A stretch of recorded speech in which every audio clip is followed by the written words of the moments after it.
Hello student Akshay सार YouTube channel को आउ एक सुंदर वीडियो समस्त स्वागत करुच्ची। चलतु वीडियो आरंभ करवा। देखो ओडिशा स्टाफ सिलेक्शन कमिशन तरफ आपणकर एक एलटीआर एग्जाम नोटिस जारी होती जार डेट हूँ 13/3/2025 नोटिस आसी। देखो नोटिस आपणकर revise date for download of admission letter आपंकर जो प्रिलिमिनरी एग्जामिनेशन डाउनलोड करने जो एडमिशन लेटर थिला बा एडमिट कार्ड थिला तार डेट रिवाइज कराई डेट एक्सटेंड करा से विषय ए नोटिस उल्लेख अच्छी से विषय मुझे डिस्कसन करी और आपंकर जो PWD जो स्क्राइब एप्लाई करार थिला तार भी डेट चेंज होती से विषय डिस्कसन करी।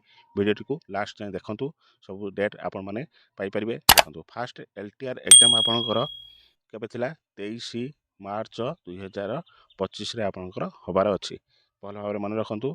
देखो आपरे आपणकर एडमिशन लेटर जो एडमिट कार्ड डाउनलोड करार थिला आप फास्ट डेट देता 13/3/2025 ताकू एक्सटेंड करा 17/3/2025 इवनिंग ठारू आपण मैंने यहाँ डाउनलोड करेंगे।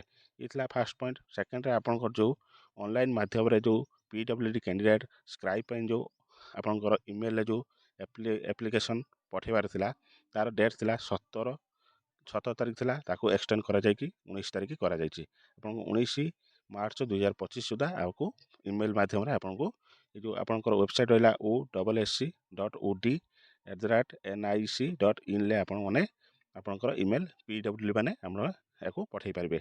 जो मैंने PWD मैंने से मैंने यहाँ पठेबे अजस्था आपन जदि PWD नुहति 40% लेस अच्छा आपण माने को कौन पठेबार ना। ये आपंकर इम्पोर्टाट पॉइंट सब डिस्कसन कले वीडियो को भल भाव बुझंतु।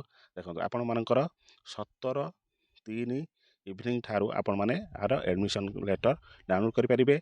ये थिला आपंकर इम्पोर्टाट वीडियो इनफॉरमेशन।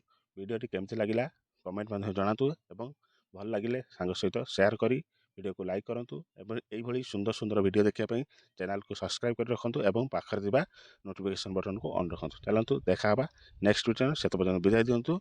जय जगन्नाथ।